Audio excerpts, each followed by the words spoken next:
Good evening and thank you all for joining us today. On behalf of Nari Division of Jackson Pal, we welcome you all to this General Cup today, up to dates with updates organized by Haryana chapter of ISAR.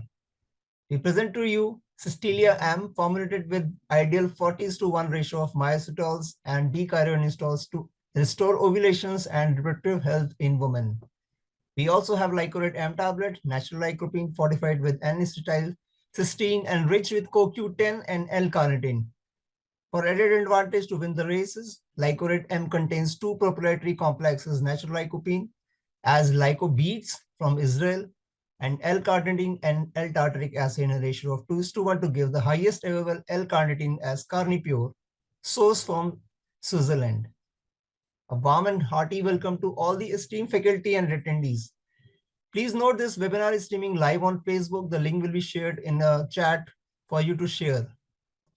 To refer this medical webinar in future, please visit our YouTube channel, Jackson Paul Medical Insights. Next slide. Now we invite Dr. Jyoti Malik ma'am, Chairperson, Haryana chapter of ISAR and Director Roots IVF at JJ Institute of Medical Sciences, Bahadurgarh. Ma'am, please initiate this session.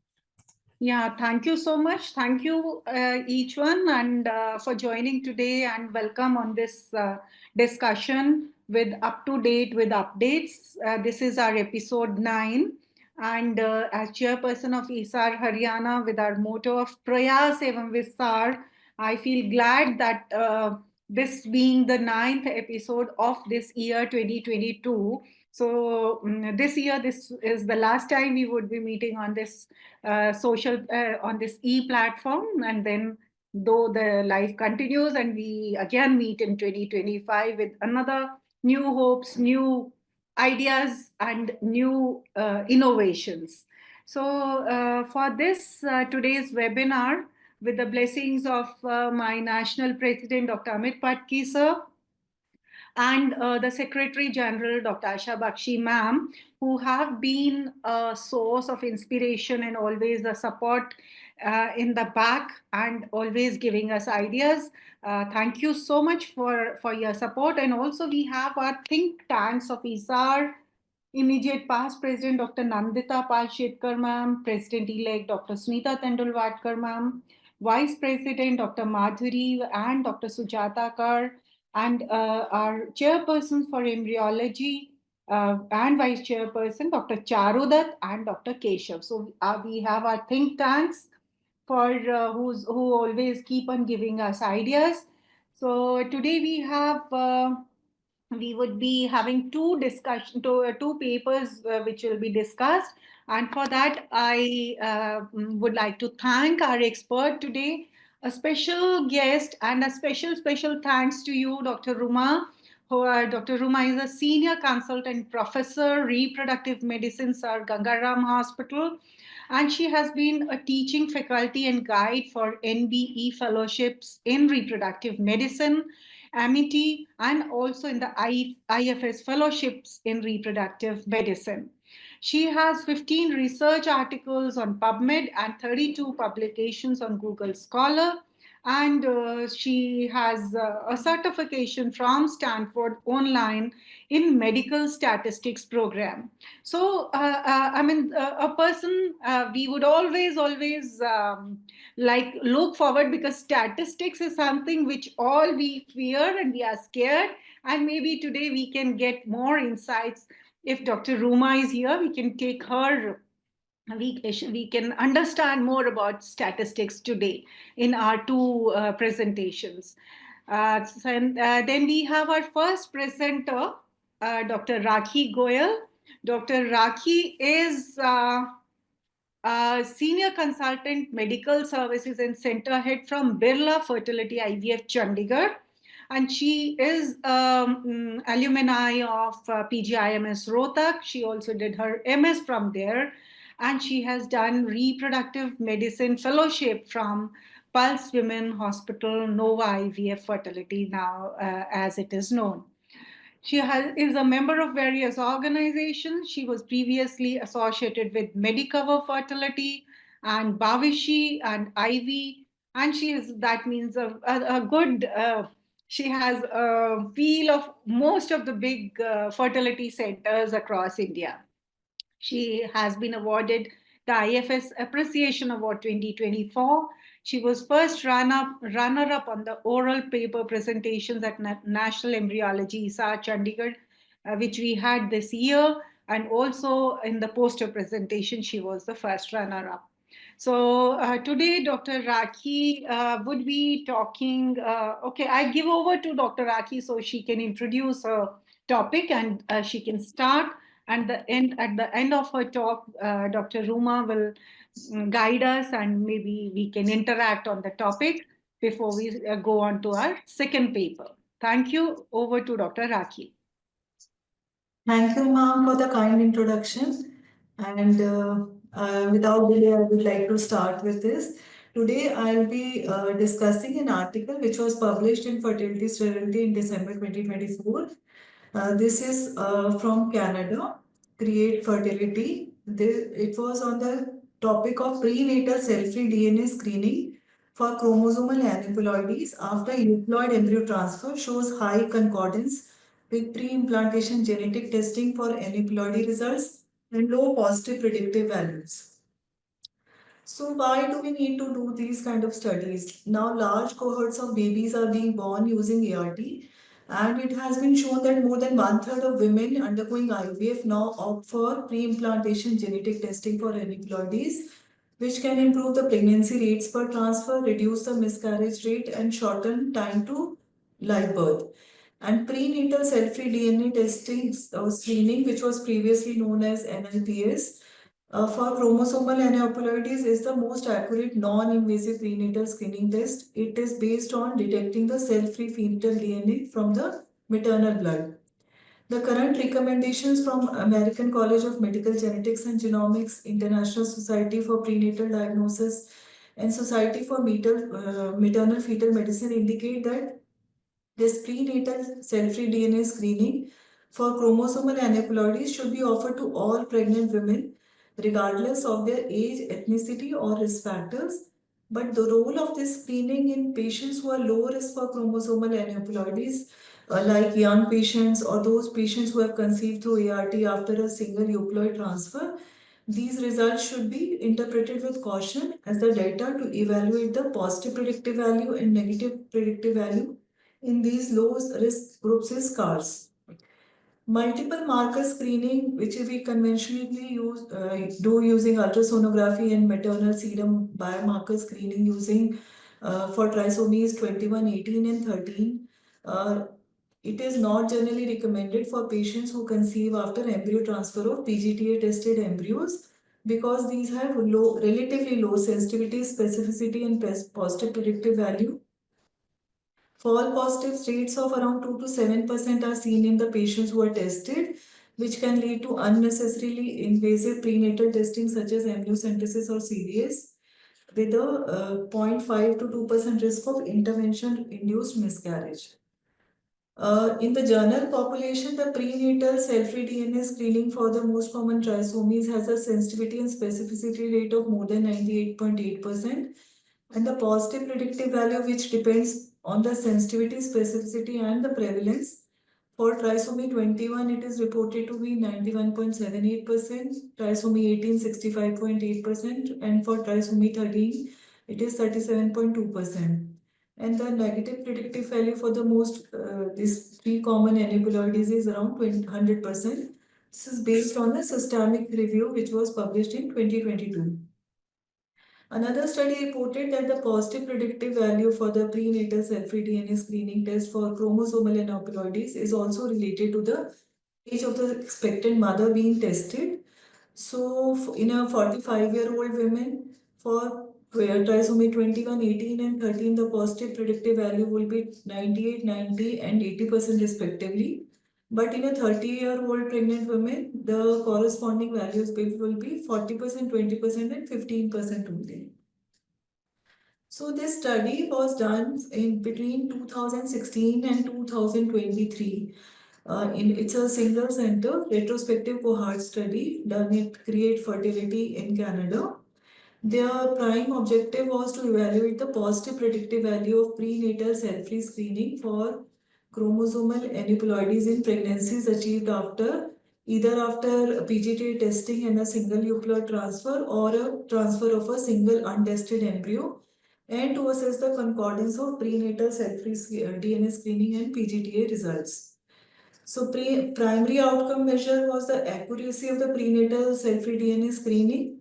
The positive and negative results and the subsequent prenatal or postnatal diagnostic testing were used to classify each positive result as true or a false positive.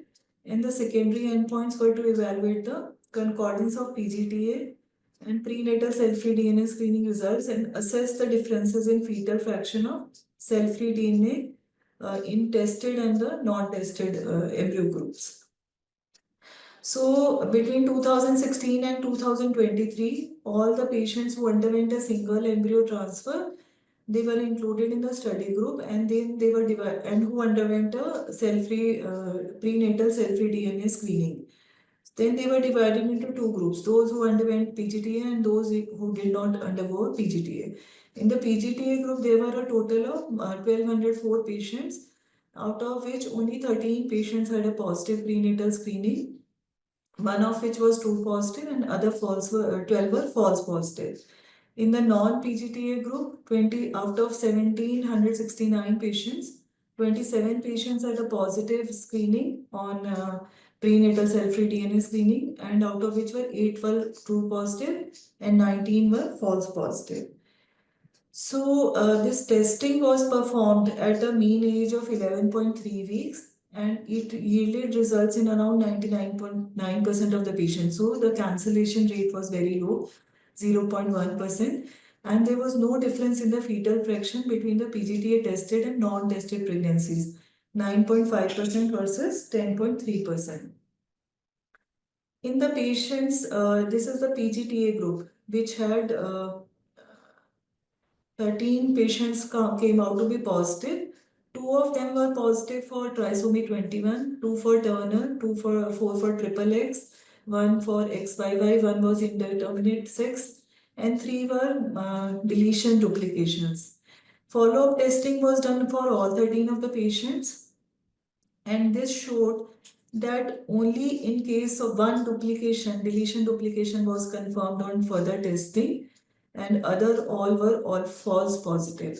So if we do the positive predictive value, that was 7.7%, like 1 out of 13 was positive. So this positive case was confirmed with a amniocentesis and a fetal biopsy. Rest of all the results were concordant with PGTA, and there was a 100% concordance between the sex chromosome, between the prenatal screening and the PGTA results, and 100% negative predictive value for aneuploidies. In the non-PGTA group, 27 patients had a positive result, out of which 21 patients opted for follow-up testing. These positive results were 12 of them were in the trisomy groups, 6 in trisomy 21, 3 in trisomy 18, 3 in trisomy 13, 5 for Turner, 2 for triple X, and 2 for Klinefelter, and 6 had indeterminate sex. This follow-up testing was done for only 21 patients, 4 patients of Turner's and 2 patients of Klinefelter. They did not opt for a testing, but these patients delivered full-term phenotypically normal infants with a sex assignment which was consistent with the detection of Y chromosome in the prenatal test. The indeterminate sex patients, they also delivered phenotypically normal infants, 4 male and 2 female. One patient with a vanishing twin on ultrasound in this indeterminate sex, which might have led to the this result in the cell-free DNA test. Out of this, true positive were seen in 6 out of the 6 trisomy 21 were true positive, 2 out of 3 of trisomy 18, and none of the trisomy 13 were confirmed on further testing. For the embryo and fetal sex concordance for PGTA, for 100% for the XX and XY, there was a sex concordance. And for prenatal cell-free DNA screening, there was a concordance of 99.1% for XX and 99.7% for XY. So this was one of the largest studies to discuss the utility of first trimester prenatal cell-free DNA screening in a population that used IVF with or without PGTA testing to conceive. And this also correlated the fetal prenatal testing results with the PGTA results. The patients who this showed that patients who are undergoing fertility treatment, including patients opting for a single embryo transfer, they can reliably undergo prenatal cell-free DNA testing during the first trimester. The test cancellation rates are very low at 0.1%. There is no difference in the fetal fraction at the time of blood draw between the biopsied and non-biopsied embryos. Earlier, there was a studies which said that PGTA tested embryos had a lower fetal fraction, but this was not found in the current study. The patients who conceived after transfer of embryos without PGTA, the positive predictive value for the most common autosomal trisomies was 67%. 8 out of 12 were detected, which is similar to the published literature. But in the PGTA tested group, none of the most common autosomal trisomies and sex chromosome aneuploidies were confirmed, but only the common this fetal microdeletions and duplications. When we include the screening for that, that resulted in a positive predictive value of 7.7%. 3 pregnancies tested positive for microdeletion duplication, but only one was confirmed on amniocentesis and fetal biopsy. These results should be interpreted with caution because prenatal cell-free DNA is a screening test.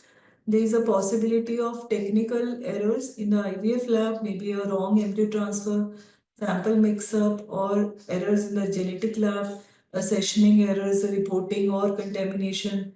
There may be analytical errors in PGTA testing related to the lab which is performing the testing. There may be variations in the performance of specific PGTA platforms in detecting the mosaicism and subchromosomal aberrations. Diagnostic platforms which are used for prenatal cell-free DNA screening, either whole genome or targeted sequencing, have their own specific limitations, although overall sensitivity and specificity for most common trisomies and sex chromosome aneuploidies are comparable. This study found that PGTA testing showed superior accuracy in determining fetal sex compared with a prenatal cell-free DNA screening. This is especially crucial when we are counseling the patients, both pre-test and post-test counseling, especially in cases where prenatal cell-free DNA screening indicates either a sex chromosome aneuploidy or an indeterminate sex. Because these accounted for 55.5% of positive results in the non-PGTA group and 61.5% of the positive results in the PGTA group. In a population which is using ART, and if we are planning to do a frozen embryo transfer in a natural cycle, there's a small possibility of natural conception also, which should be considered when we are making some decisions regarding further invasive prenatal testing, or there are some discrepancies in fetal sex determination. There are limited guidelines which are specific to sex chromosomal aneuploidies because of fluctuating analytical performance of prenatal cell-free DNA screening in detecting the sex chromosome aneuploidies. One study found that approximately 80% of false positive results in post prenatal cell-free DNA screening using NGS-based testing show borderline Z scores, indicating that there is a potential technical variability across the platforms. There may be further biological factors that may complicate interpretation related to sex chromosomal aneuploidies, including confined placental mosaicism may be there. There may be maternal sex chromosome mosaicism or aneuploidy, or there may be variable sex chromosome aneuploidy phenotypes that range from normal to mild. They may be with or without diminished fertility, a modest reduction in IQ, as well as cognitive and behavioral changes. The positive predictive value of prenatal cell-free DNA screening for sex chromosome aneuploidies has been reported to be approximately 50% in the general population.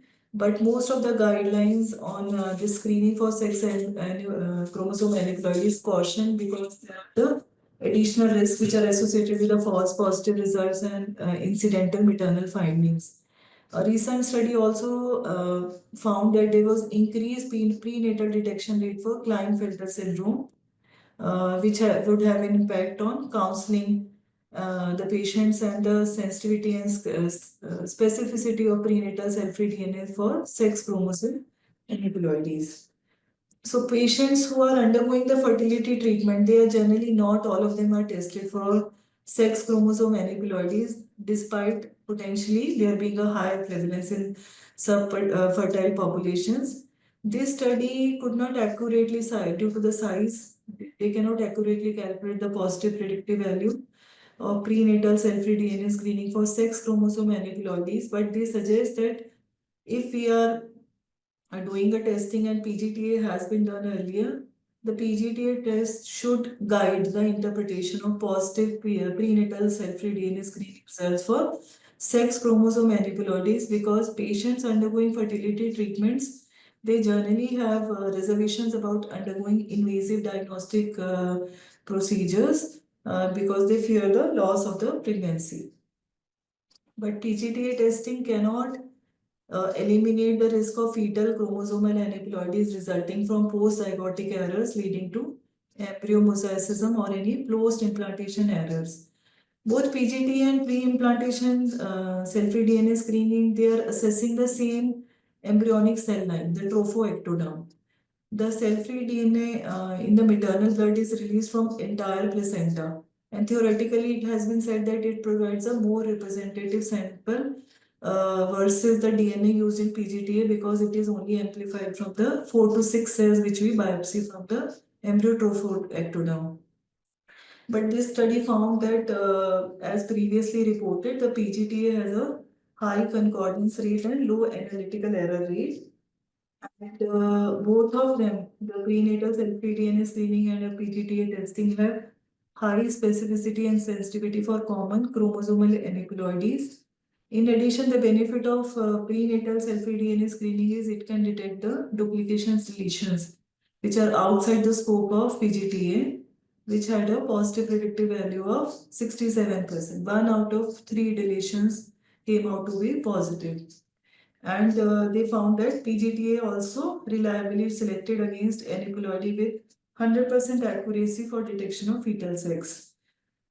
So this I've already mentioned that trophoectoderm biopsy does not impact the uh, fetal fraction because they found similar fetal fraction in both the study groups. And the number of informative prenatal screening results for pregnancy after PGT tested embryos was not different from pregnancies with untested embryos. If there are positive prenatal cell-free DNA screening, how to manage that? Patients, generally those undergoing fertility treatment, have a lot of psychological and emotional stress also. There's a clinical dilemma also. So, genetic counselor and physicians should encourage patients to consider this prenatal cell-free DNA screening during first trimester, regardless of use of PGTA. And in case the result comes out to be positive, we can counsel them, advise them that positive predictive value is low with higher false positive rates compared with both the general population and the pregnancies from non-tested embryos. And invasive prenatal testing by CVS or amniocentesis remains the recommended diagnostic option to obtain the final prenatal results. They need, but no further research is needed for a larger multicentric study with a larger patient cohort to detect the rare events, to accurately calculate the positive predictive value of prenatal cell-free DNA screening for common aneuploidies and sex chromosome aneuploidies, and to justify using prenatal cell-free DNA screening for detecting microdeletion duplications in pregnancies after a single euploid embryo transfer. We should have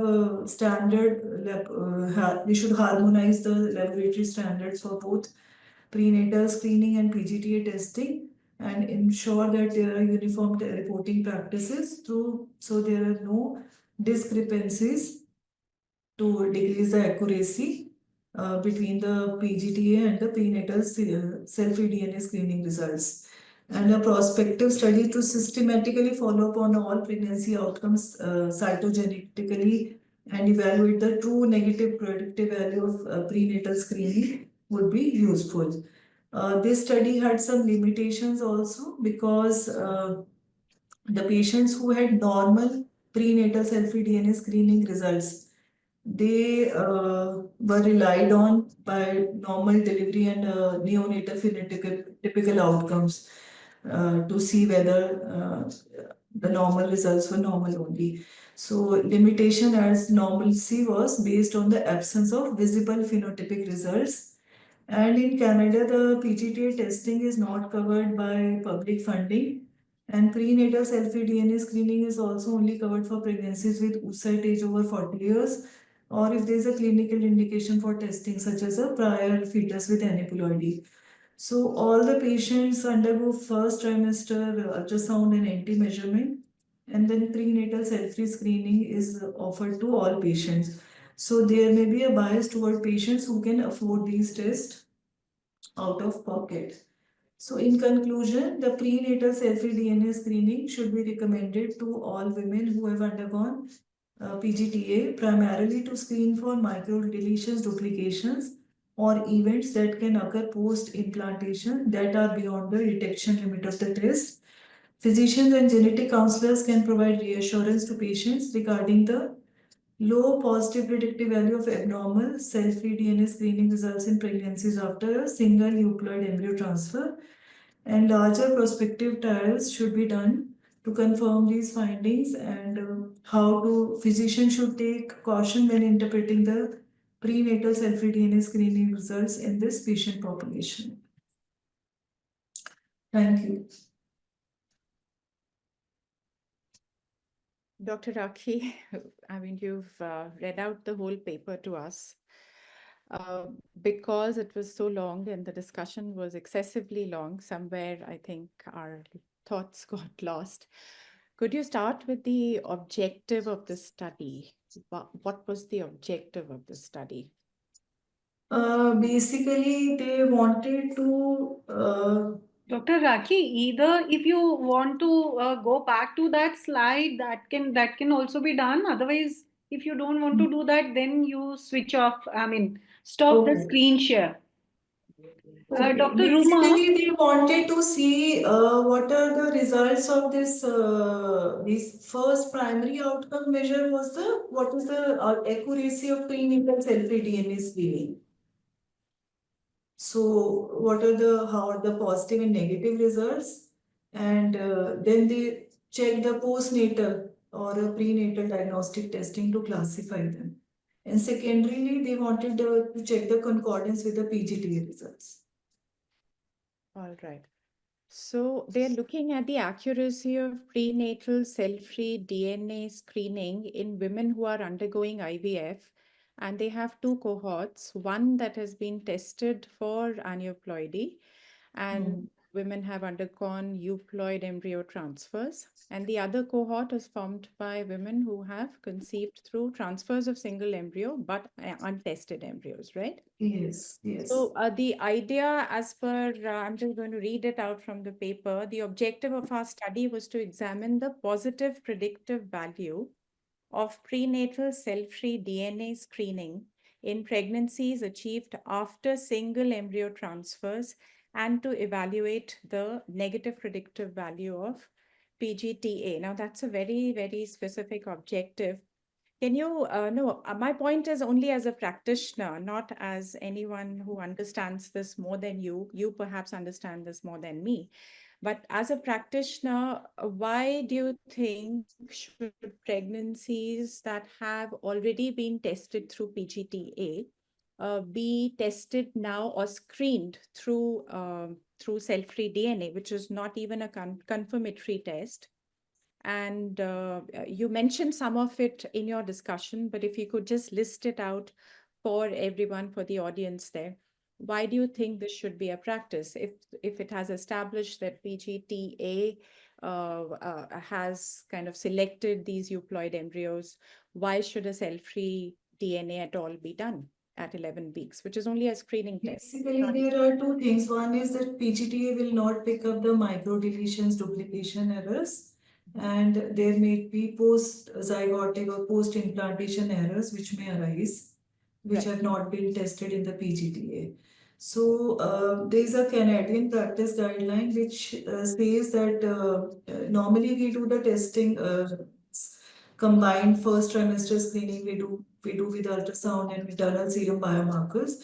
They say that in this population they have a low generally sensitivity specificity, and directly they also recommend offering an ultrasound between 11 to 14 weeks and then testing with a prenatal cell-free DNA in this population. So they say they instead of testing with this ultrasound and maternal serum biomarkers, we can do an ultrasound and this prenatal cell-free DNA screening in this population. Now, in the study group, as per the chart you are showing, 1204 patients underwent single embryo, euploid embryo transfers. Of this 1204, how many actually had a problem that PGTA missed? Your chart is saying it was just one person, and that one person perhaps had a micro deletion, which PGTA group couldn't pick up. PGTA, however, could pick up all the, correct me if I'm wrong, PGTA group could, however, pick up all the aneuploidies. So even though a cell-free DNA was run, and it was positive in 13 cases, 12 of these turned out to be false positives. Yes. That's correct? We, Yeah. we can And the, see this in the next, this one also, yeah, that all the only this for trisomy 21, then Turner, triple X, XYY, indeterminate, all these were false positive. yeah. So only one really had an issue, and the one that had an issue was a micro deletion. Yes. Right. Now, I'm not sure what your experience with NIPT is, but as much as I know, NIPT, at least the ones, the tests that we get done here, doesn't really pick up microdeletions with any level of confidence. Would you like to comment on this?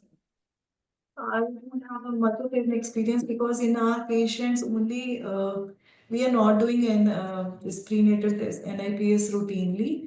In case of any if the combined first trimester screening or a level 2 or something, if they show a low risk and the patient does not opt for a diagnostic testing, Yeah. then only we do that. So in my experience, I've never seen a patient who has Yeah. had this report, kind So of a a report. major deletion, if at all, it has to be picked up. I believe a microarray would be right, an amniocentesis microarray, or the PGTA itself done through the NGS should be able to pick up a major microdeletion or a duplication.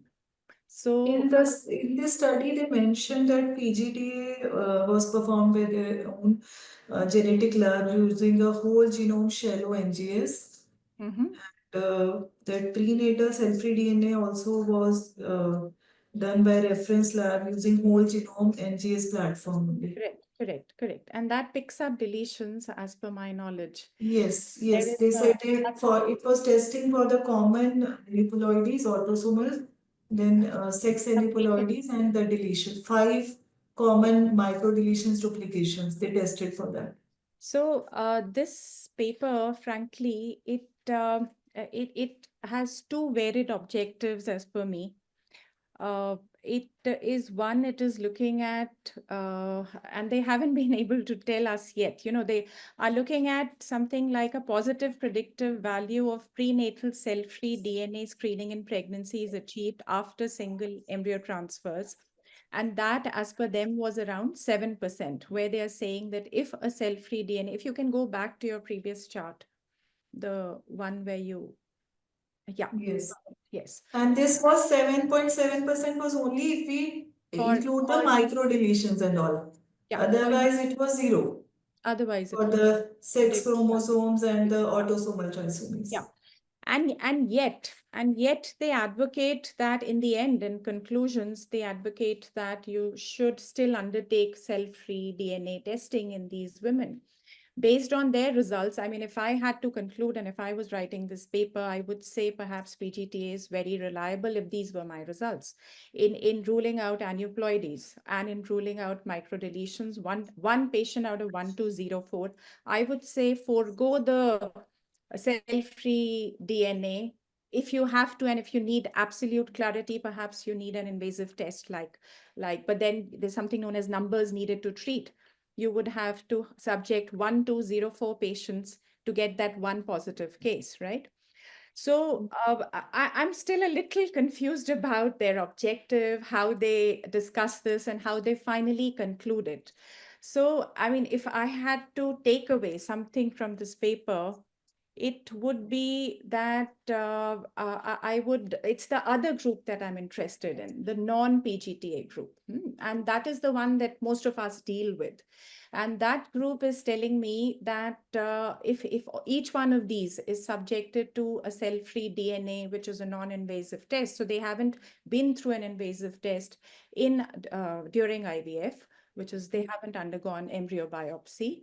And even during pregnancy, what this cell-free DNA in this group is able to do is it is able to pick up, like, at least allow 1742 pregnancies. It's reassuring those many women that, okay, go ahead. That's nearly 99% women. You are doing well.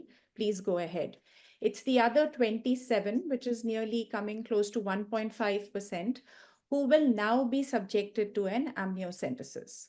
So it is talking something about, which is not new knowledge, but it is what it is telling us is that these women, cell-free DNA is able to reliably rule out women who have a normal pregnancy and allow it to continue.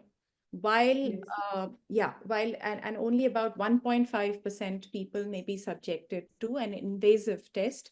And even in that case, you can, because this is a counseling point, about 33% of them will be positive. Cell-free DNA, where it is saying you have a problem, 33% will show problems, 66% will come out as absolutely normal, right?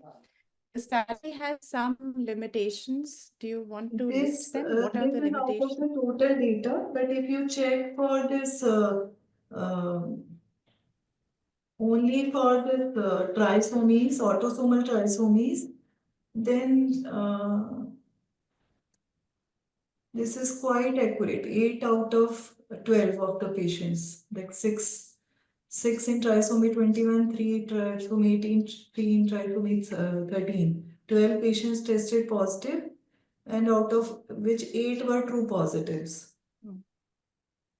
Yeah. Only in cases of these sex chromosomal aneuploidies and indeterminate sex, it has a lower performance Yeah. Yeah. comparatively. That is knowledge that we have in determinate sex. Yes, Yeah, yes, that is yes. something.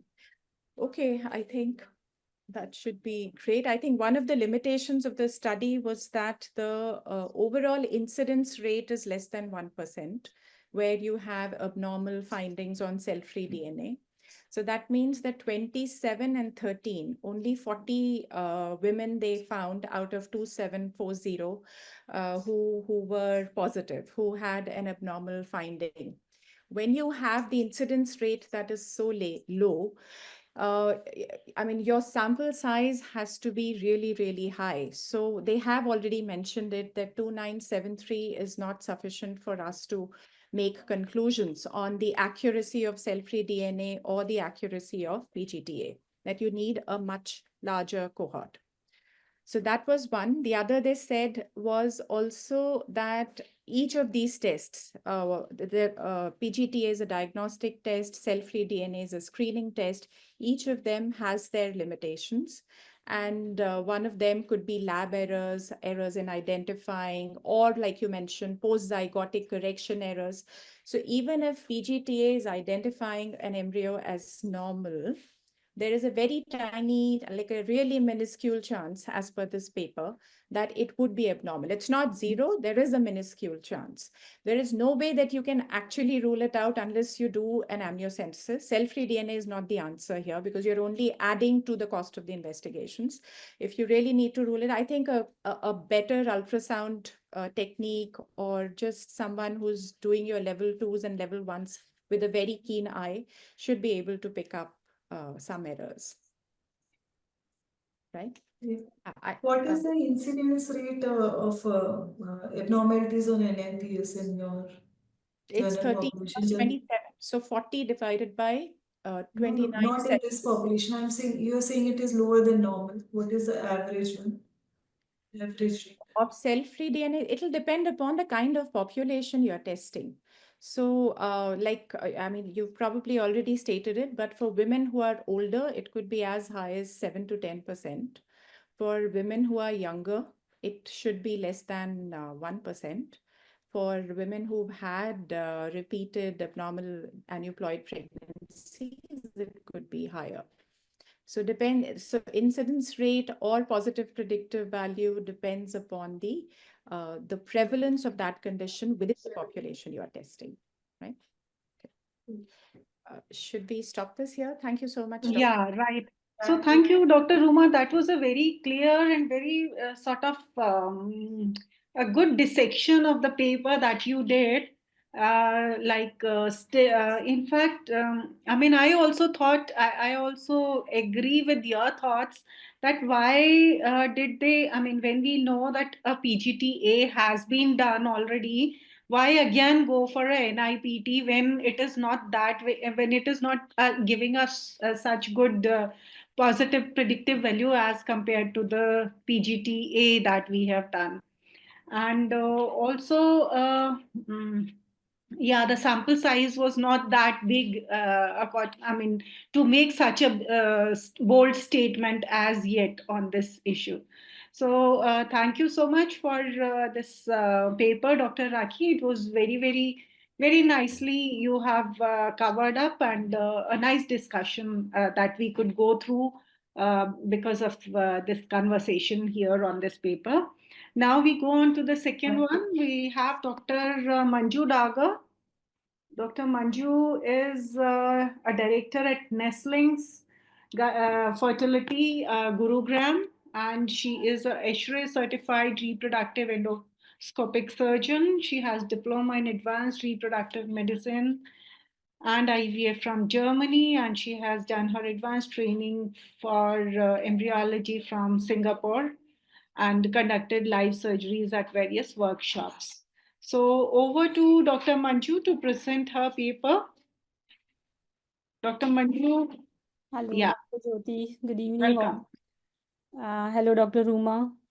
Dr. Ruma, after, at the end, I would also like you to again tell us about the basic, about since you are a statistic person, so what is specificity, sensitivity, positive predictive value, negative predictive value, and how do we then make a sense out of that so that people who are not, I mean, reading these papers so much, they can start understanding. The basic idea is that we should start making sense out of these studies. So I would like you to tell us again what is the true positive, false positive. I mean, what a very basic 10 minutes of statistics at the end or whenever you like. You that I also hold webinars every 2 months, and I'm a convener for the research methodology group IFS. So, I mean, we can have a collaboration on this, if at all. We Sure. can have a class, or I mean, we can do this. So I bring in other Right. people as well, and we can try and understand just basic concepts used in papers, not as a Yeah. statistician, as a practitioner, as a practitioner, could be as a practitioner. Okay, while she logs on, I can talk about, so all of values when we talk about, so I think Dr. Rakhi's paper was a good example of how to calculate NPV, PPV, specificity and sensitivity. So here you have to look at one of the cohorts, not both the cohorts together. So let's say we were looking at single embryo transfers post aneuploidy testing, and you have these numbers that are written there, 1,700 total women.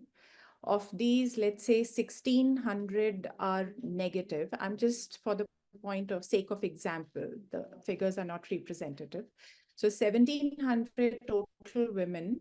Of these, 1,600 test negative for cell-free DNA and 100 test positive for cell-free DNA.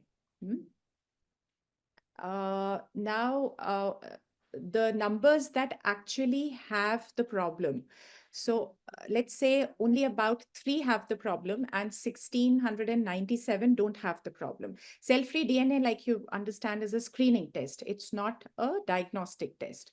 But you also run a diagnostic test now where 3 women test positive for a chromosomal abnormality, and 1,697 out of those 1,700 women test negative for a chromosomal abnormality. You can now make your 2x2 boxes, like a 2x2 table, where you have disease positive in the first column, disease negative in the second column, test positive in the first column, and test negative in the second column. And herein you start with what is sensitivity, specificity. I think I'll explain it further, but let Dr. Manju take over. Yeah. Right. Thank you, Dr. Okay. So today I'm presenting the addition of operative hysteroscopy to vacuum aspiration for management of early pregnancy losses after in vitro fertilization. This is a good study that is conducted between 2015 to 2022. The objective of the study is to investigate whether the operative hysteroscopy in addition to vacuum aspiration for the management of early pregnancy loss effectively increase the success rate of subsequent frozen embryo transfer. This is a retrospective study, and this is a propensity score matched cohort study. And the setting is academic hospital. So let's understand first what is their status statistic is. Miscarriage is a frequent and the more common complication that is approximately 15% of all recognized IVF pregnancies, and their incidence is 10 to 20% of the pregnant women conceived through IVF. So miscarriage is defined as cessation of embryonic development or implantation arrest inside the uterus, and it's a very distressing condition in the IVF patient.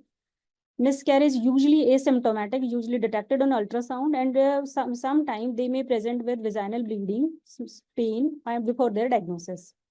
So traditionally, the management is with the dilatation and curettage for the management of these early abortions.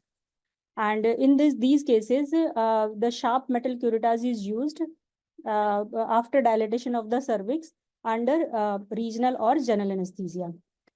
It's a relatively simple procedure, but has a small risk of serious complications such as anesthetic complication, infection, uterine perforation, intrauterine adhesion, which is their most severe form of complication is later on, that is Asherman syndrome, that would affect the further fertility and future fertility of a patient.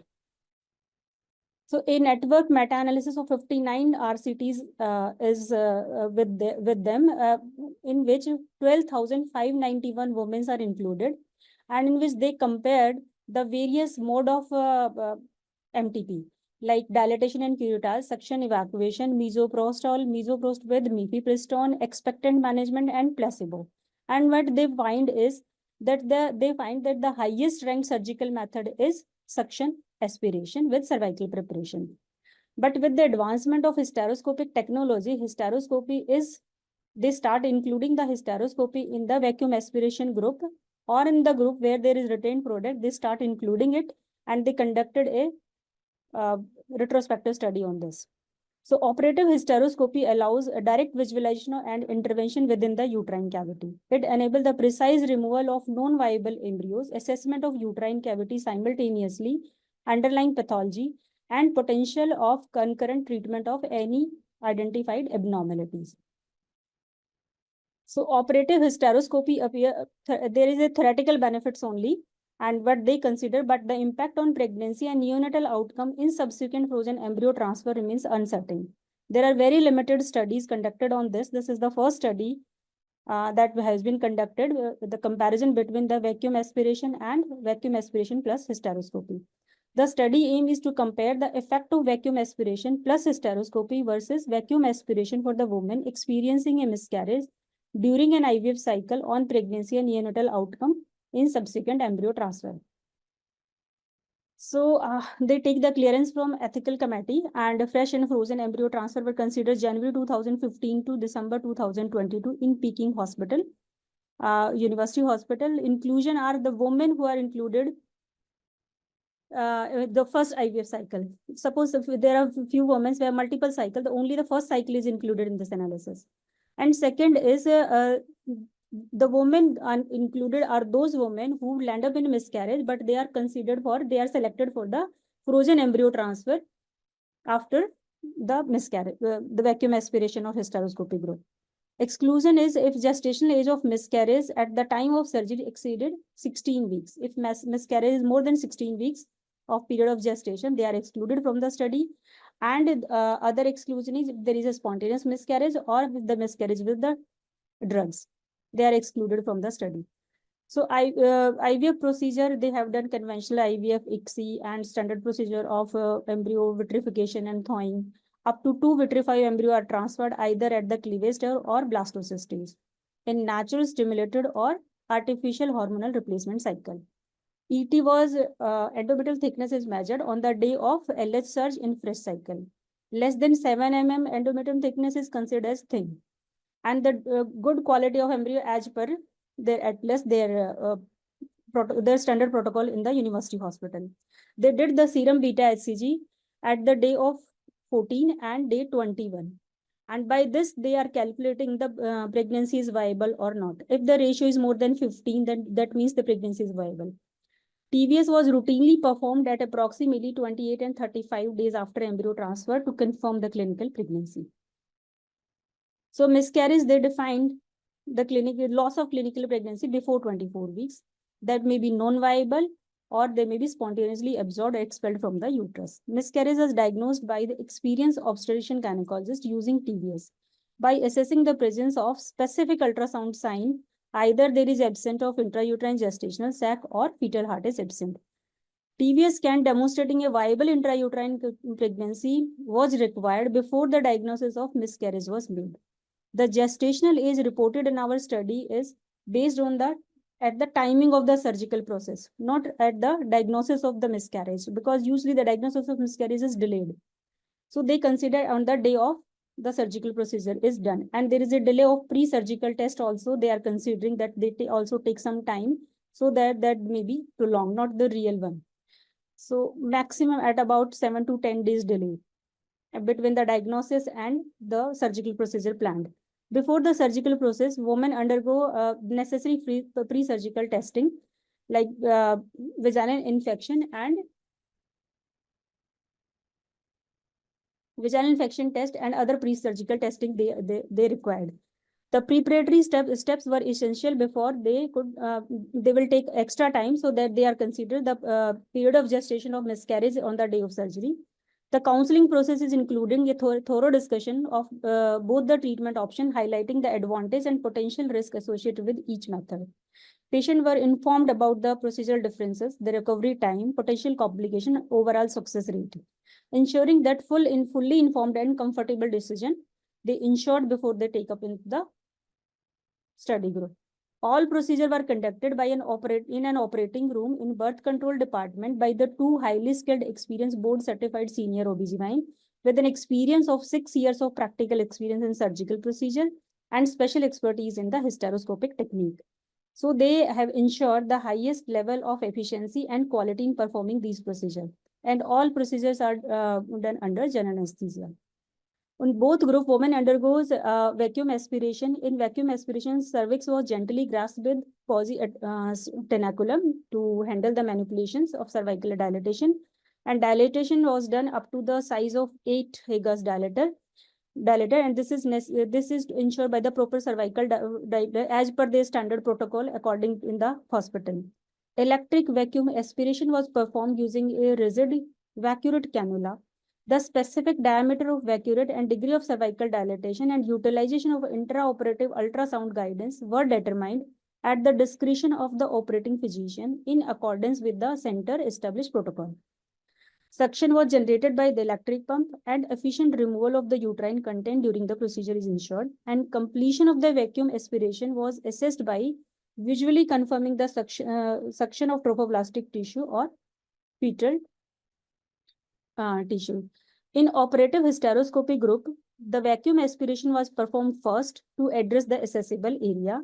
Subsequently, hysteroscopy was conducted to ensure comprehensive removal of any residual pathological tissue that was fully accessible via vacuum aspiration. And they use a hysteroscope, Bertozzi hysteroscope 5 French with operating channel. And it's a 30-degree hysteroscope, 2.9 mm diameter and 30 centimeter length. As an autoclavable hysteroscope. The hysteroscope was inserted into the uterine cavity with continuous flow irrigation maintained. Micro instrument like micro scissor and micro forceps were used. If there is any pathological tissue or any retained product inside the uterine cavity by preserving as much as healthy endometrium as possible. The rationale behind this approach was to ensure through the diagnostic evaluation and treatment, removing the potential pathological tissue comprehensively. The completion of the procedure was assessed by visually confirming the emptiness of the cavity, ensuring the successful removal of all retained product and any potential pathological tissue, for example, polyp.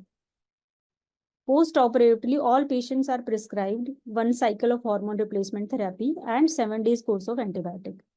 And again, the ultrasound was conducted routinely in all patients after 1 month after the surgery. Surgical intervention to achieve an empty uterus was performed if residual material of pregnancy was observed in the uterine cavity on ultrasound, that is done after 1 month of the surgery. Post-procedure, two menstrual cycle gap is taken to schedule a new frozen embryo transfer. Primary outcome they studied in this study is live birth rate defined as the birth of at least 1 live infant after 24 weeks of gestation. Secondary outcome included biochemical pregnancy, that is positive pregnancy test, clinical pregnancy, that is defined as at least 1 gestational sac on ultrasound at approximately 7 weeks of gestation with cardiac activity.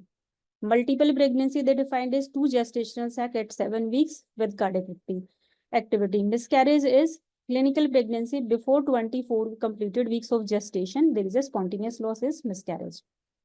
Women who had ongoing pregnancy, they reported preterm deliveries defined as before 37 weeks, delivery before 37 weeks, newborn sex, low birth weight, less than 2500 gram at any gestation, macrosomia more than 4 kg at any gestation, small for gestation and large for gestation age is less than 10 percentile or more than 90th percentile. All participants were observed approximately 2 months after the delivery by a trained staff nurse through phone call. Statistical analysis was done with using Cohen-D score they used. In this, the standardization difference is ranging between 0.2 minus 0.2 to 2, signifies a good match. So what they do, the continuous variable between the two standard, they converted into a standardized differences between 0.2 to a minus 0.2 to 2. It's a good matching in this study. Propensity score they used to match the ratio in 1:1 without replacement using the nearest neighbor caliper matching with the caliper of 0.05. We including covariates related to the pregnancy outcome for matching regardless of their association with the treatment assignment as previous study suggested. The covariates that were related to the treatment assignment pregnancy outcome, both at least one of them were assessed on the basis of the clinical practice and previous study. Propensity score matching kernel density plot was used to assess credibility and effectiveness of the propensity score matching result. The logistic regression to calculate odd ratio and confidence interval, 95% confidence interval of vacuum in both the group. We pre-specified a minimal set of confounding factors that were available at the time of intervention to adjust in the analysis. So all these factors that like female age, body mass index, presence of primary infertility, thin endometrium, parity, presence of uterine abnormality, recurrent pregnancy losses, history of previous intrauterine adhesions, and timings of IVF, they all match these parameters. Potential mediators such as number and stage of embryo transfer were not included in the adjustment. So at what stage embryo are transferred, day 3 or day 5, and what is the number? Usually they are not included in the additional adjustment. All continuous variable were treated as a continuous in the model without categorization. To evaluate further relative treatment effect of the vacuum aspiration plus hysteroscopy and vacuum versus vacuum aspiration varied by the gestational week of miscarriage, and they used a logistic regression model in this. This approach has an advantage of avoiding categorization, improving statistical power, and allowing the detection of non-linear association and interaction effect. The estimation relative treatment effects with 95% confidence interval with the vacuum aspiration plus hysteroscopy or vacuum aspiration at different gestational week of miscarriage. Another plotted a predicted live birth rate at vacuum aspiration and hysteroscopy group at different gestational weeks of miscarriage. Neonatal outcomes were calculated in both the groups, and they include only the singleton pregnancy. The presence of primary infertility, parity, infertile years, male age, oocyte retrieval number, gestational weeks of miscarriage, time interval between the surgery and frozen embryo transfer, female body mass index were missing in 0.2%. It's a very small percentage they are missing. So in the missing value, they were imputed by substantive model, and in this missing value, they use a value imputed by substantive model compatible fully conditional specification. A sensitive analysis to examine whether the result differed in the data that were not imputed. Sensitivity analysis in which propensity score matching was conducted with a caliper width of 0.1 to 0.03. The author conducted a sensitivity analysis by matching the covariates associated with the treatment assignment or pregnancy outcome and matching the covariates linked to the treatment assignment irrespective of their connection to the pregnancy outcome. So they included mainly the patient between 2019 to 2022, because before 2019, there is a very small number of the women who underwent hysteroscopy followed by after an vacuum aspiration. So in this case, there are 3,072 fresh embryo transfer and approximately 6,548 frozen embryo transfer, resulting in miscarriage. Women who underwent vacuum aspiration 2,562 and who underwent hysteroscopy plus vacuum aspiration plus hysteroscopy 347. After matching propensity score in both the group, we took 325 women. There was a minimal overlap in the propensity score in distribution of two groups before matching and substantial overlap after matching, which indicate that propensity score matching balance the potential confounding factor and increase reliability of the comparative result.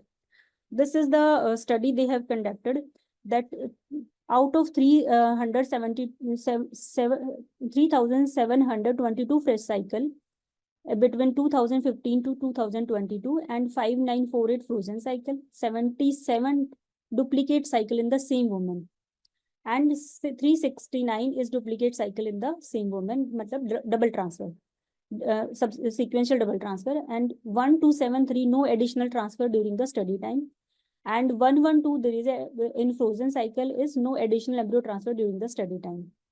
So 2,372 cycle was subsequent embryo transfer, and 313 gestational week is more than 313, more than 16 weeks. And in this case, frozen में 718 gestational weeks of more than 16 weeks of gestation week. So 26 are drug-induced abortion, 22 is drug-induced abortion frozen. So after the matching of all these, by exclusion of all these criteria that they classified, only 101 operative hysteroscopy and 961 were vacuum aspiration in fresh cycle, and in frozen cycle is 246 operative hysteroscopy and 1,600 vacuum aspiration. So Total 2562 vacuum aspiration and 347 operative hysteroscopy in both the group. After the 1:1 propensity score matched, 325 women are included in vacuum aspiration and 325 women in operative hysteroscopic group. So they compared the baseline characteristics, they compared, and all standardized difference score in propensity score based mass cohort is less than 0.2 absolute value, except the gestational age. This is the table that they are showing that all the variables that are present in a cycle in a woman are matched. Like there is a vacuum aspiration plus hysteroscopy and vacuum aspiration. Then there is a standardized difference, and vacuum aspiration and then matched cohort. Overall cohort and matched cohort, there are two columns in this table. So they matched all, that is like that first cycle, what is the number, female age, male age, infertile time, BMI, primary infertility, parity, and they matched in a very nice way. So very statistically very correlated. There is no significant statistical difference between these two after matching, except the gestational weeks of the miscarriage, in which there is a statistical significant difference is there. Surgical re-intervention, no patient in hysteroscopy group required surgical re-intervention. But in case of vacuum aspiration group only, they require at least 0.4% re-intervention. So in propensity score based cohort, no woman underwent surgery intervention in both the group. This is the another observation they made. But in the cohort 325 versus 325 in vacuum aspiration versus vacuum aspiration plus hysteroscopy, no surgical re-intervention was required in the group. Fertility outcome compared with the both the group, the hysteroscopy group have lower rate of live birth rate in comparison to the vacuum aspiration group only. That is between 22% in vacuum aspiration, 30% in hysteroscopy group.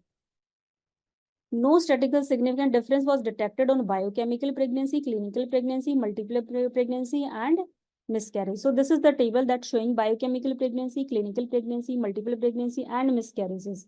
The 95% this is the model A. They matched all the parameter, but in model B, they adjusted for gestational age for miscarriage. So they adjusted all the parameter. After that, only live birth rate is affected in the, they shows the 0.61. In all above parameter, there is approximately towards 1. So this is the indication that live birth rate in all observations, live birth rate is affected in hysteroscopy group. The sensitivity analysis, which is included in a scenario without data imputation, matching with the caliper, no matching with the COVIDs between 2019 to 22, consistently indicate that women who underwent vacuum aspiration plus hysteroscopy tended to have lower live birth rate range between 4 to 13% than those in vacuum aspiration group, reinforcing the robustness of the result. There is no significant difference in biochemical pregnancy, clinical pregnancy, and multiple pregnancy in both the group. We did not detect any interaction between the gestational week. Gestational week did not affect any live birth rate.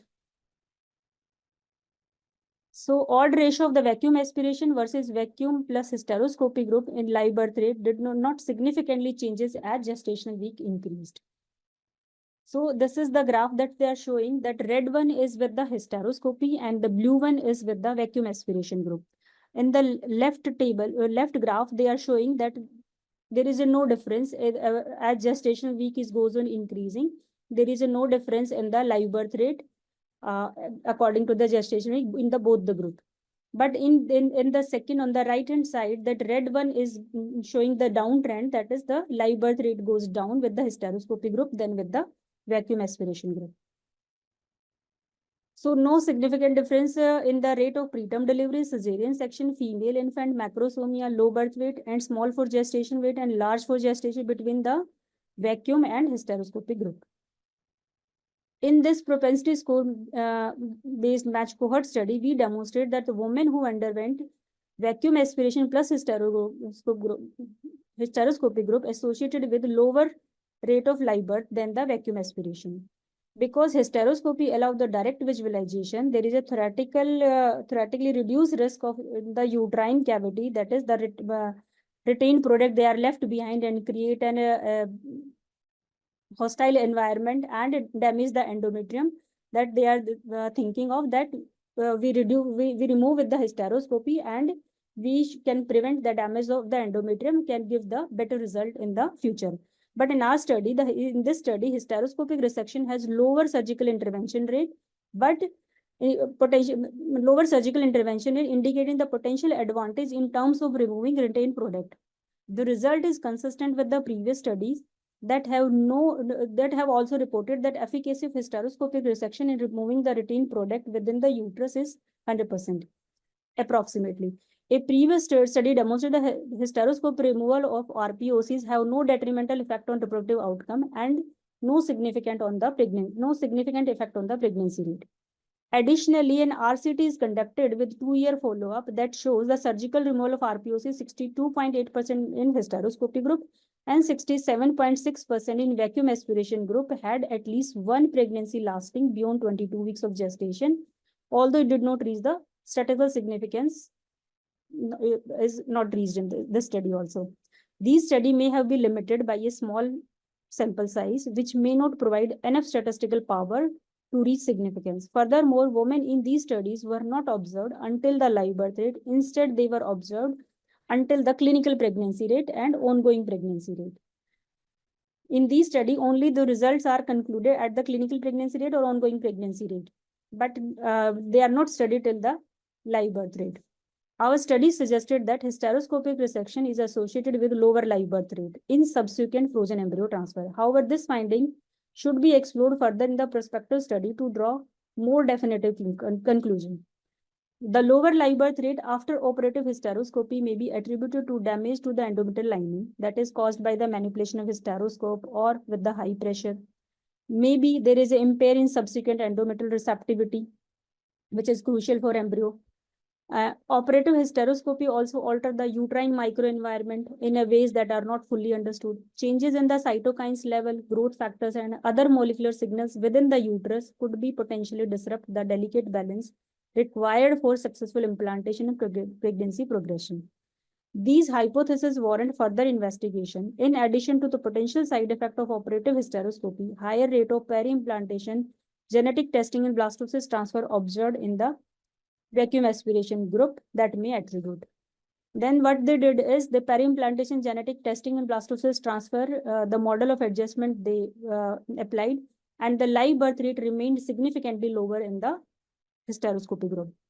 The findings of our study have important clinical implication for the physician and patient. Although operative hysteroscopy may have advantage in terms of reducing need of surgical re-intervention, it is crucial to consider potential impact on subsequent future fertility outcome.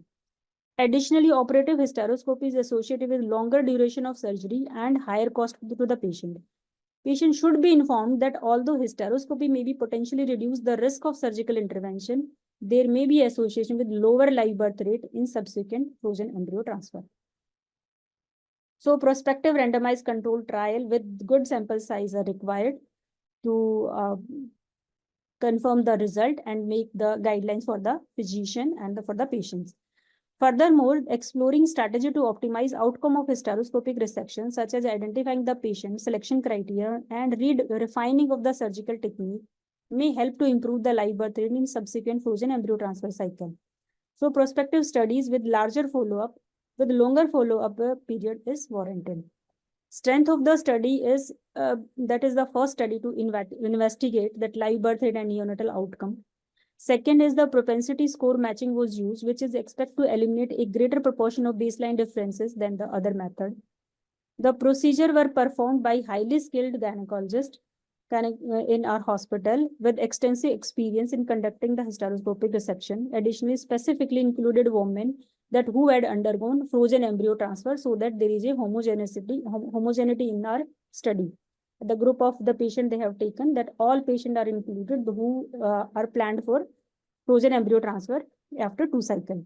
Furthermore, our data set is relatively complete without a miss. Limitation of the study is a retrospective study, socio-economic status, previous dilatation and curettage of the curettage history, both of which may influence the decision to undergo hysteroscopic resection for miscarriage, were not fully accounted for. Therefore, our findings should be interpreted with caution. Additionally, our data set did not capture several important outcomes, including cumulative pregnancy rates, several complications after surgery, such as pulmonary edema, sepsis, DIC, uterine rupture, and excessive bleeding. 20% of the women were not clear of the approach to the miscarriage, whether they are following which group, so there is a selection bias. Limited sample size in our study restrict the precision and generalization of our finding regarding the neonatal outcome. It is worth mentioning that setting a higher match ratio could increase the statistical power. However, it would be challenging to balance the disparity in years of IVF treatment. This is because 89% women who underwent vacuum aspiration plus hysteroscopy and only 21% women underwent vacuum aspiration. Overall cohort received IVF treatment between 21 and 22 because hysteroscopy are more in this time period, resulting in insufficient number of individuals in vacuum aspiration group to match with the vacuum aspiration plus hysteroscopy group. Women who underwent vacuum aspiration plus hysteroscopy may be associated with lower rate of live birth rate than those underwent vacuum aspiration only. Further studies are necessary to establish this relationship definitively. Future randomized control trial with larger sample size are warranted to provide the robust insight into the impact of hysteroscopic resection and vacuum aspiration in IVF outcome. Thank you.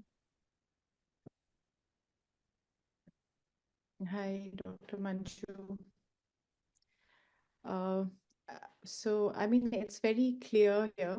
It's a retrospective study, and they are looking to compare vacuum aspiration versus vacuum and hysteroscopy in women who have undergone miscarriages after their first IVFs, and are looking at outcomes on subsequent pregnancies that result from transfers, frozen transfers.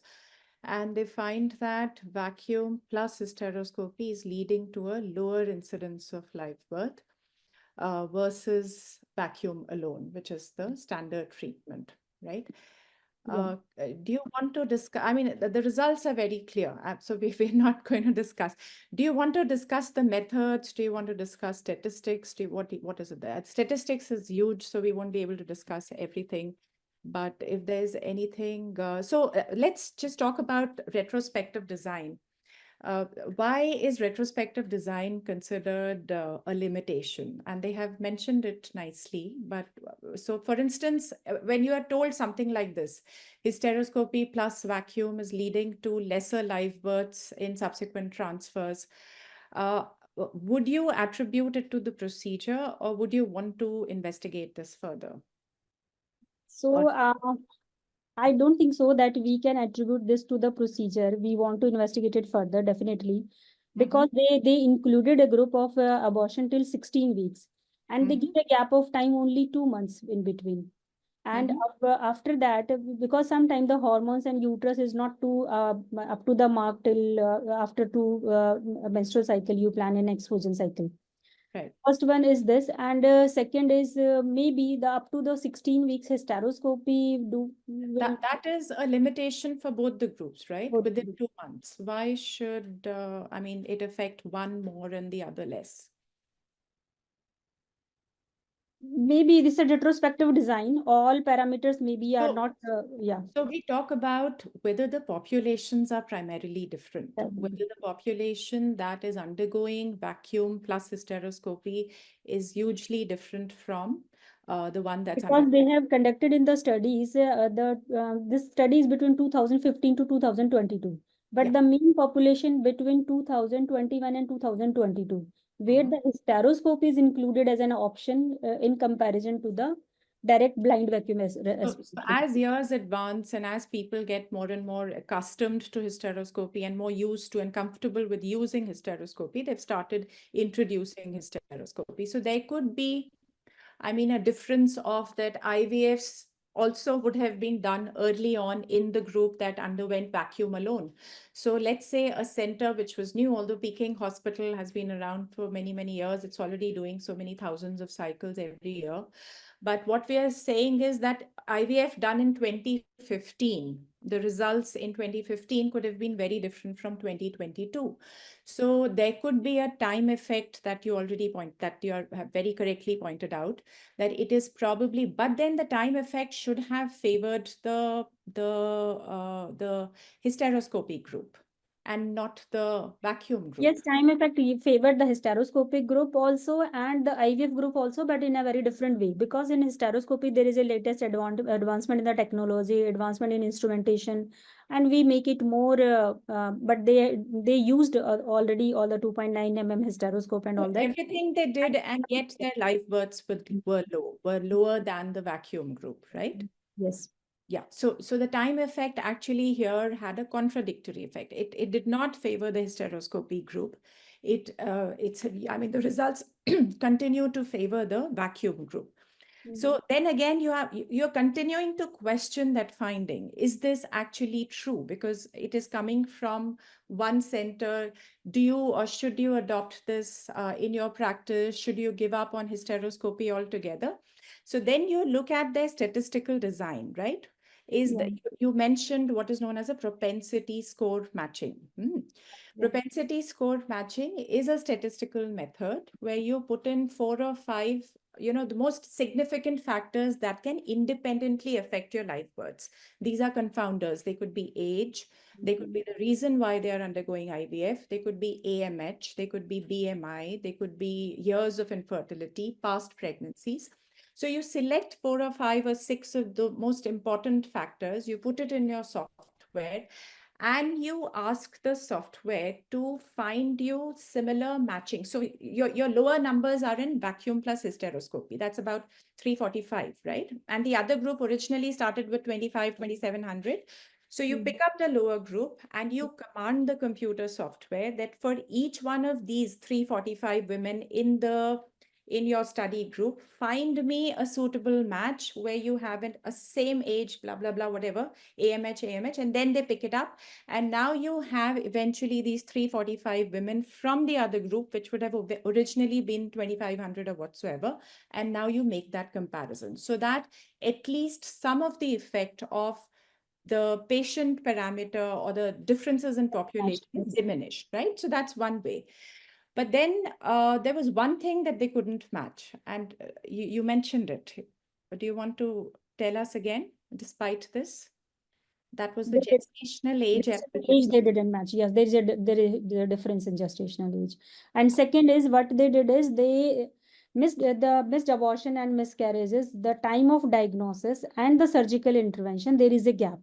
Right. So there is a gap. They didn't mention what is the gap. Like 1 week gap, 10 weeks, 10 days gap. And Like, you think this will have an influence on how sort of rigorously you have to do the surgery, how attached the products of conception are to the uterine wall? Do you think it'll have an effect? Yes, it had an effect, and they didn't ask Higher the previous. gestational age, yeah, the more likely the products are to be attached. You might have to intervene for longer versus in women who have. So despite their propensities for They didn't include any previous history of recurrent abortions, any previous that's history, the any limit. DNCs, any previous history of intrauterine adhesions. They are not include these the important factors that are not included in the group. Yeah. So Study. now I'm just going to the next thing because there's so much statistics, and when you're doing a retrospective study, you will have to do a lot of statistics in order to match your two groups. So the one way they matched it was through propensity. The other thing where they find gestational age is a problem, where women undergoing hysteroscopy have had their procedures at a higher gestational age. They try and do what is known as a relative treatment effect, the two charts you showed. And so it is actually adjusting all the other factors in what is known as a logistic regression analysis. And it is giving you an odds ratio. If you can project that chart, because that is where then we'll end. Lack of time and all that. Just to, I think there was that Yeah, the chart. Perfect. Yeah. So it's showing you blue, you said was Blue is for vacuum aspiration and red is for hysteroscopy group. red is for hysteroscopy group. Okay. And the first instance is odds ratio, odds of live birth hysteroscopy versus vacuum aspiration. Okay. And predicted live birth is higher.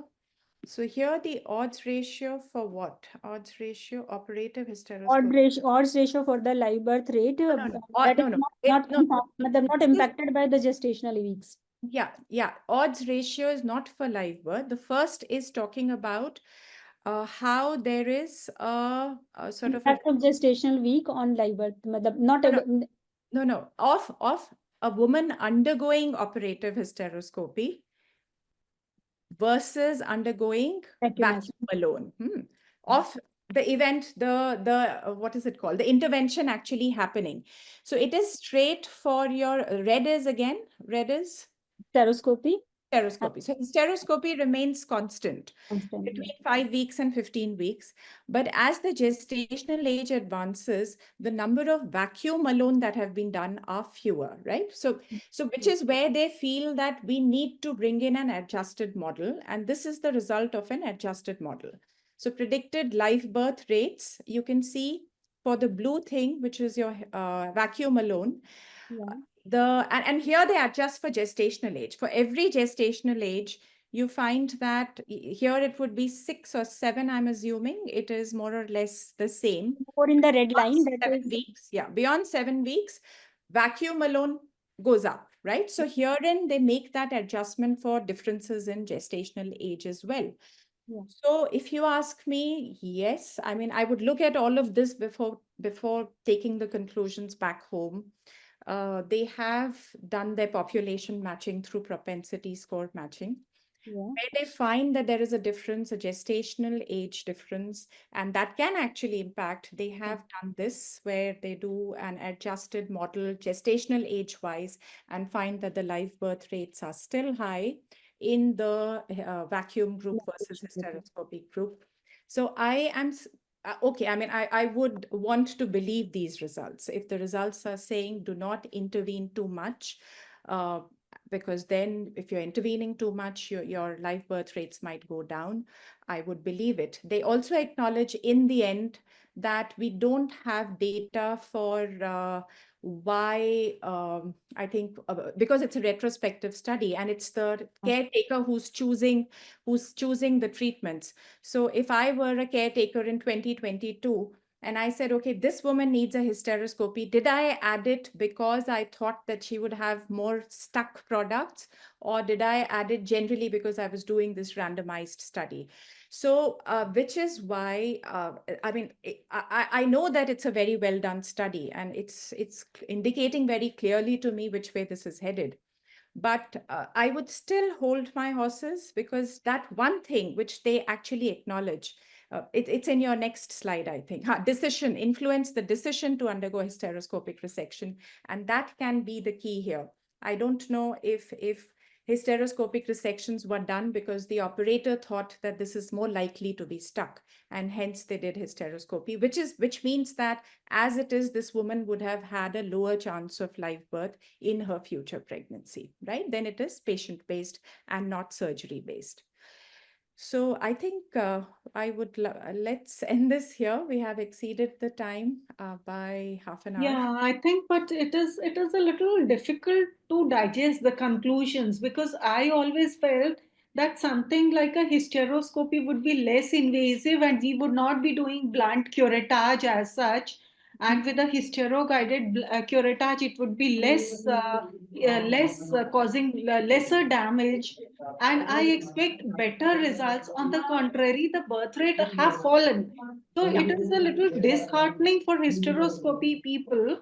Yeah. I mean, for people who So like us that who advocate that we should be doing everything under his guidance. yeah. So So this if is you something see I'm not here, able to understand. Yeah, so the intervention here is slightly different from perhaps what you practice. Here, everyone underwent a vacuum first. If everyone underwent a suction first, and then they inserted the hysteroscope to see if there's anything revealed. So this Right. is over and above the vacuum, Right. which is why there are two interventions happening. I think if you were doing the hysteroscopy, perhaps you want to enter with the hysteroscope, look at where the products are, and then try and excise them, remove them, pull them out. Right. This is slightly different. So Sure. this is a Sure. statement on that intervention, vacuum followed by hysteroscopy. Ma'am, I want to comment, ma'am. Yes. Ma'am, if we can interpret better if we able to correct interpret our values with the endometrial thickness before going the transfer, before first conception and before and after the hysteroscope or vacuum we did, and after doing the frozen transfer again we do the endometrial assessment. So in that case we will be able to justify if the both in the same patient, if the same thickness we are able to maintain just before the miscarriage and after doing the again the frozen transfer. So in that case, we'll able to justify in some sense that yes, the endometrial thickness is the same in the same patient. तो थोड़ा सा ma'am उसको बताने में we will be able to मतलब interpretation में थोड़ा सा we will be able to कि हिस्ट्रोस्कोपी से नहीं हुआ है see endometrial thickness is the same as previously so the results या इस केस आई होप जो लिटिल मोर जो थोड़ा सा हमें और रिजल्ट देखने की जरूरत है, that is the frozen embryo transfer. The frozen embryo transfer in did matlab what they did in next cycle, which kind of what formulation they are taking, what is the grade of embryo they are transferring, embryos, what is yes. the cleavage and what is the cleavage stage, or what is the number matlab they are transferring in the frozen embryo transfer, though they decided the criteria that they are transferring to, but either cleavage stage or blastocyst, so there is a difference. And second is they include all the cycle, natural one, hormone, HRT cycle, and that modified cycle. They all included all the cycle, and might be they also impact the natural cycle also. So we should also matlab, study this part also.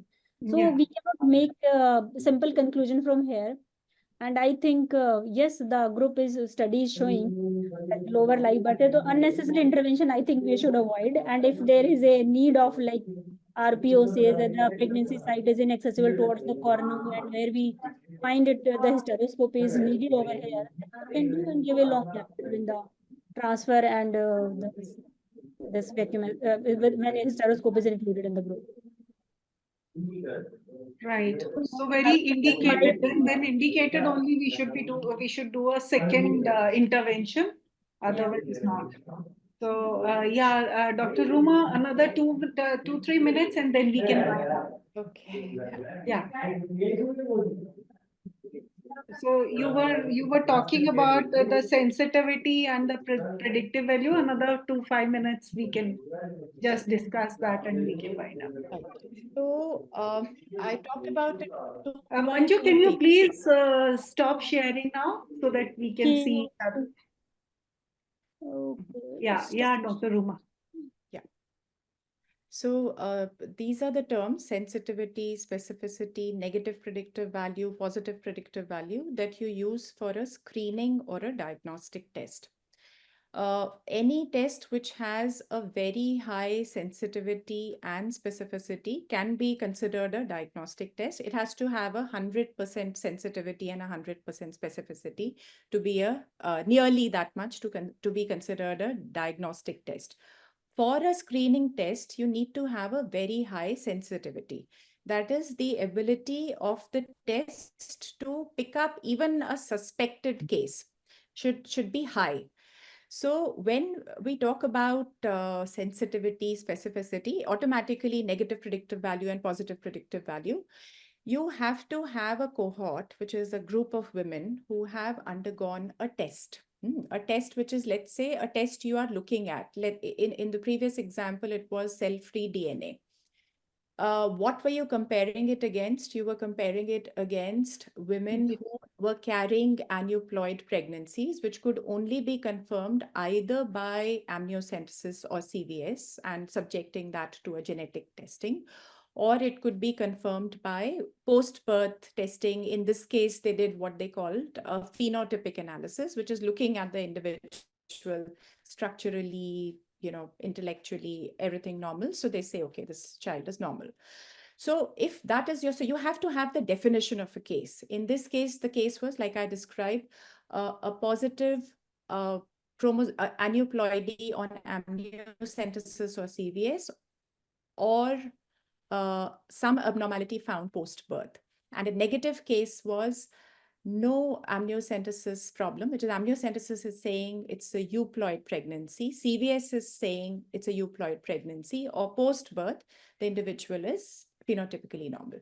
Now, when you want to do this test, which is now, this is a screening test, cell-free DNA, any result that you have, you are testing against this standard, whether it was actually a case or not a case. Now you make a 2x2 table. A 2x2 table, in the first column, you put your actual positive cases or case positive. In the second column, you put case negative, right? In the first row, you put test positive and you put test. In the second row, you put test negative. So in the example that we were given, let's say 1,700 women were screened. 27 showed positive cell-free DNA results for an aneuploidy or a microdeletion. And of those 17, 8 were actually positive, and I believe 9 were negative. Then in the first column, you will enter 8 and 8 minus actual disease if totally 9 people had it, because 1 was in the other group. Then you will put case, what the cell-free DNA couldn't identify, but it was still a case, as 1, 9 and 1. And in the other column, you will put 8 as negatives, which cell-free DNA identified as positive, but it was disease negative. So disease negative, but identified by the test as positive, become your false positives. So in that example, your false positive rate for cell-free DNA was very high, was very, very high. It was 93% in the cohort that underwent a euploid transfer. And it was 60 to 70% in the cohort that underwent an untested embryo transfer, which means what? That your screening test comes positive. Everyone is scared, the patient, the doctor. But this is where positive predictive value comes in. If your positive predictive value is low, which means your false positive rates are high, so they are the same thing. So in this case, positive predictive value was 7.7 for the tested embryos and about 30% for the untested embryos. You can use that as a counseling tool for your patients, that out of 100 who will undergo amniocentesis, 93 will test negative and 7 only will have a problem. And similarly, in the untested embryo which were transferred, and when they undergo amniocentesis, about 70 will come negative, will be normal, and only 30 will have a problem. So this is how you use positive predictive values. Now, positive predictive value, one more thing you need to know, can vary. This study is telling you 7% and 30%. Other studies may have a completely different positive predictive value based on the prevalence of that condition in that population. Okay, maybe we can have a discussion another day on how this varies. It's a full kind of a hour-long talk. It is a very, very difficult topic and needs lots and lots of time. And definitely we will have maybe again, we will talk about it in the next new year with fresh minds. So, and already we have crossed 2 hours nearly, 1 hour, quarter to 2 hours. And I'm sure you really took out time because you had a lot of commitments today, and we overtook your time. We stretched it rather from an hour to 2 nearly. So thank you so very much, Dr. Ruma.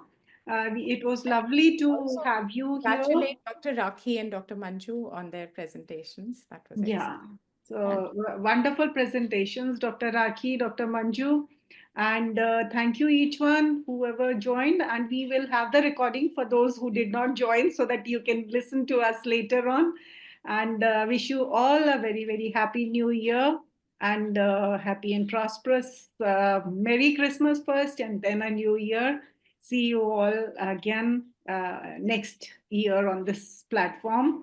Thank you, Jackson Paul. Thank you, Dr. Amit and Dr. Deepik. She is not there today. Yeah, she is absent today. Yeah. So thank you, Jackson Paul. Over to you. Thank you so much, ma'am. So we can close the meeting now. Yes. Thank you all. Thank you all for joining us. Thank you. Thank you. Thank you. Thank you.